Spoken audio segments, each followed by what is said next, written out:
காசு பணம் இல்லாதவன் ஏழை மகன்தான்.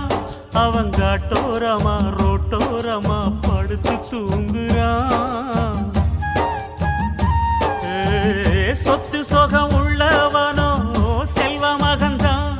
அவன் பஞ்சு மெத்த போட்டிருந்தும் முழிச்சு ஏங்குறான். எது மற்ற பேர்களுக்கு ஏது கவலை?